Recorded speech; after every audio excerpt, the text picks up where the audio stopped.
कि भारतीय नारी है, और भारतीय नारी के पास जो संस्कृति के बारे में हमारी जो अवधारणा है उसको कभी ना भूलें।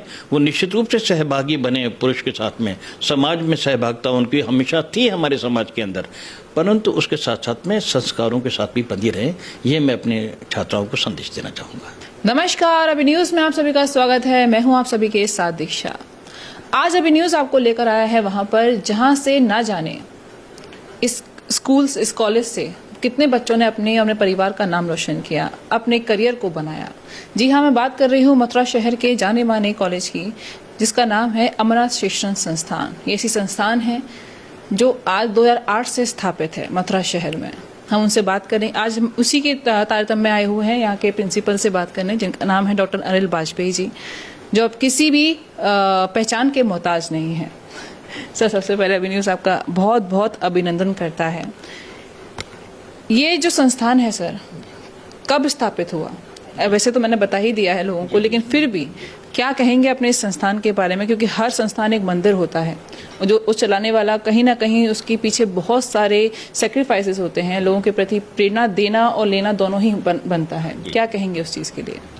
मैं सबसे पहले तो अभी न्यूज़ को शुभकामनाएं देना चाहूँगा कि समाज के अंदर जब बहुत सारी निगेटिविटी है तो एक सकारात्मक समाचारों को लेकर के और समाज के लिए जो संदेश आप लोग दे रहे हैं उसके लिए मैं अभी न्यूज़ का और उसके सभी जितने सुधी दर्शक हैं उन सभी का स्वागत करता हूं। अमरनाथ शिक्षण संस्थान की स्थापना 1961 में हुई थी। उस समय एक छोटा सा अमरनाथ विद्या आश्रम था और पंडित आनंद मोहन वाजपेयी जी इसके प्रथम संस्थापक प्रधानाचार्य थे। और बहुत संघर्षों के बाद में 24 बच्चों से आरंभ हुआ था। बहुत संघर्षों के बाद में और धीरे धीरे वो प्रयास होकर के और संस्था बढ़ने लगी। आज ये अमरनाथ शिक्षण संस्थान है। 2008 में अमरनाथ गर्ल्स डिग्री कॉलेज स्थापित हुआ।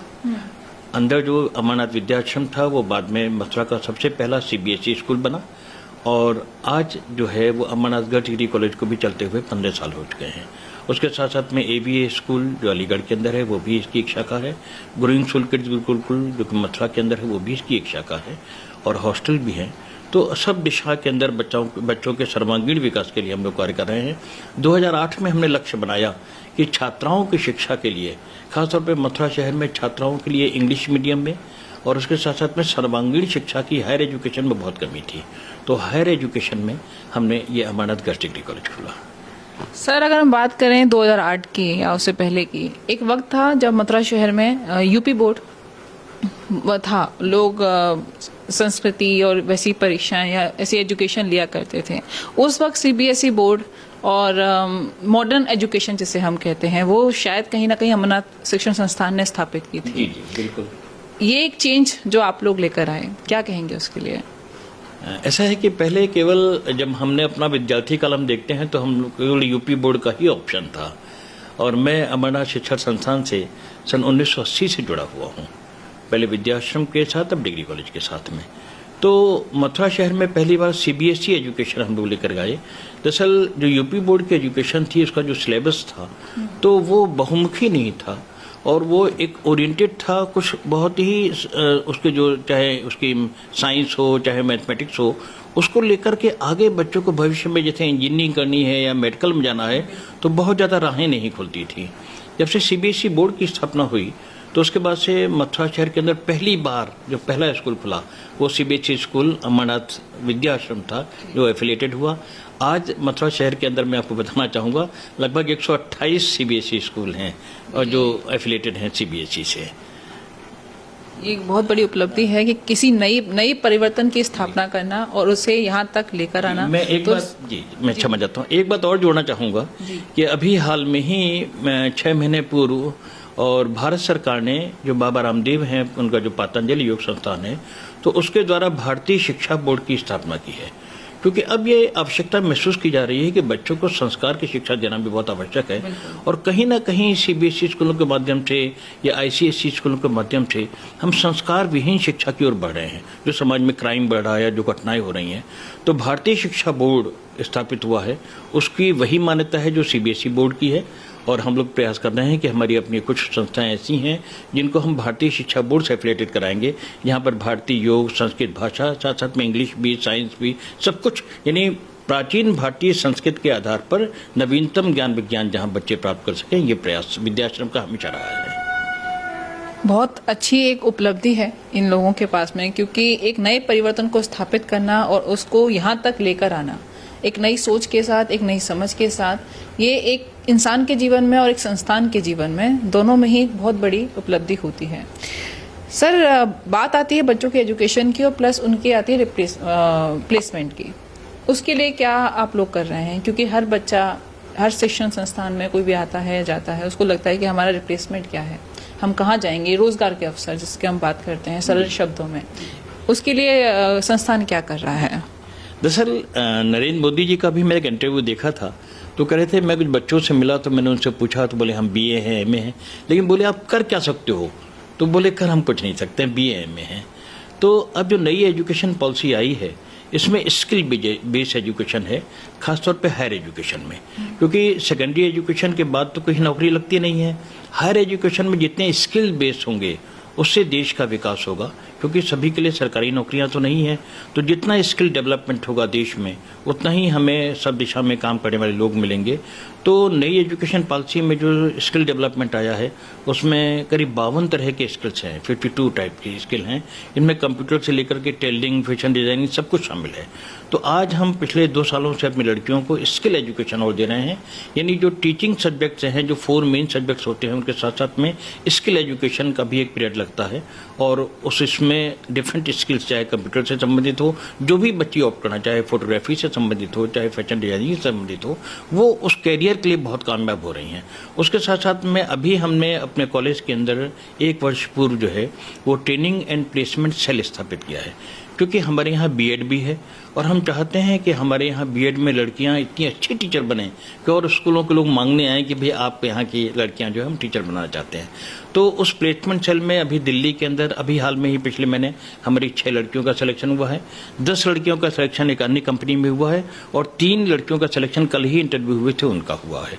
तो हमें इस बात का बड़ा संतोष है कि एजुकेशन प्राप्त करते करते ग्रेजुएशन या पोस्ट ग्रेजुएशन के बीच में हमारी लड़कियाँ कंपनीज में सेलेक्ट हो रही हैं। ये हमारे लिए गर्व की बात है और संतोष की भी बात है, क्योंकि शिक्षा का जो उद्देश्य है वो ये है कि वो न केवल मनुष्य के जीवन को बनाती है, उनको संस्कार देती है, बल्कि वो रोजगार परक भी होनी चाहिए, क्योंकि अंततः जो है वो देश का विकास तो समृद्धि से होता है। सर, आपने बहुत अच्छी बात कही कि आत्मनिर्भर होना बहुत जरूरी है। जी बिल्कुल ठीक है। सबसे जरूरी है लड़कियों के लिए कि आत्मनिर्भर बनना। पढ़ाई कितनी भी कर लें, अगर आत्मनिर्भर नहीं बन पाए, अपने आप से खुद पैसे ना कमा पाए, तो सब कुछ एक वक्त का बेकार हो जाता है। अपने पैरों पर खड़ा होना बहुत जरूरी है किसी भी लड़की के लिए। ये तो रही शिक्षा की बात सर, लेकिन अब बात कर लेते हैं थोड़ा सा समाज की ओर।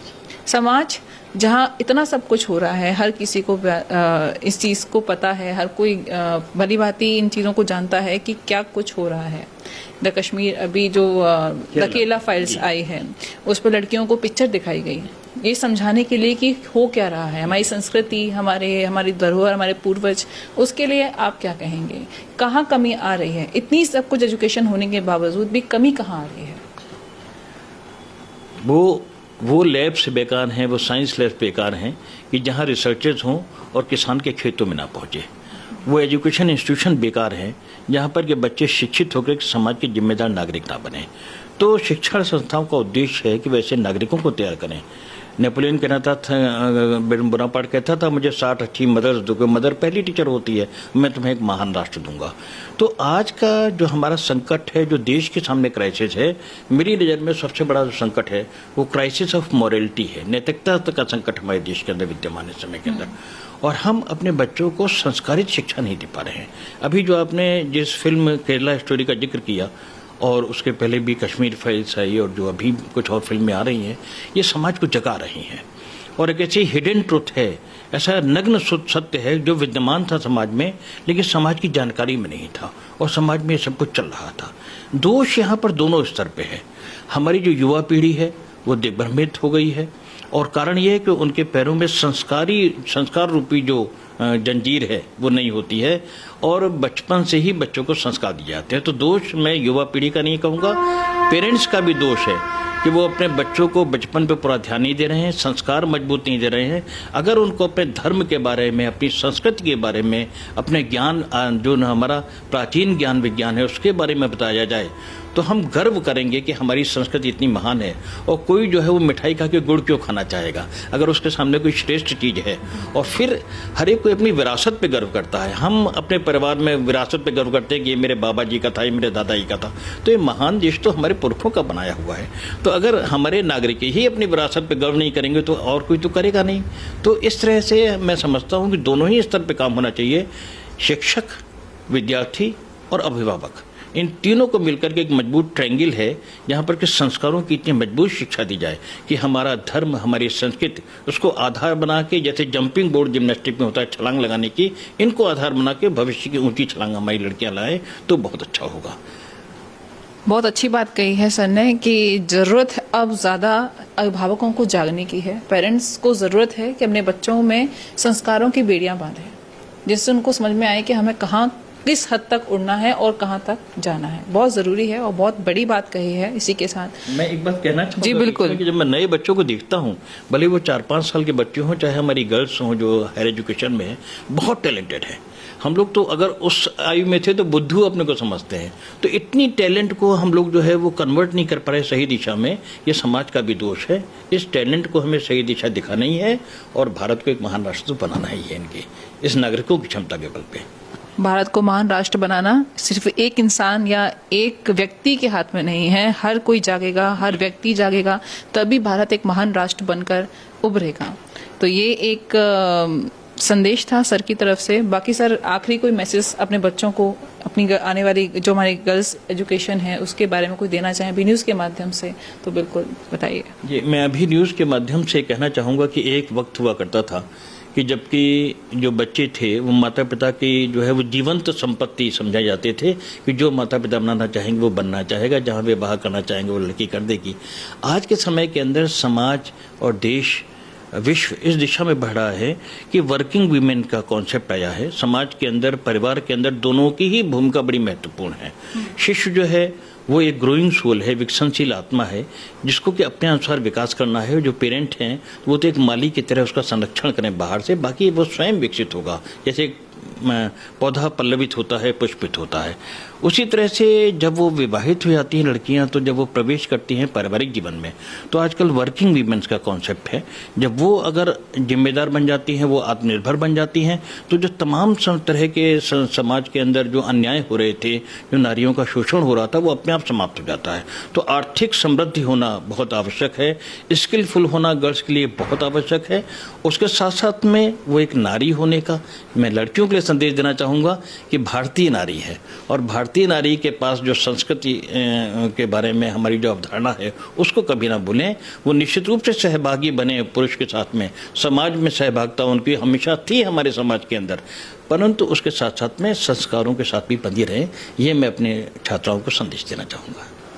तो ये थे डॉक्टर अनिल बाजपेयी, अमरनाथ शिक्षण संस्थान के प्रधानाचार्य, जिनसे हमने बातें की, उनके बारे में जाना और उनके विचारों के बारे में जाना और आप लोगों को एक संदेश भी दिया। बाकी की देश और दुनिया की सारी खबरों के लिए बने रहिए सिर्फ और सिर्फ अभी न्यूज़ के साथ।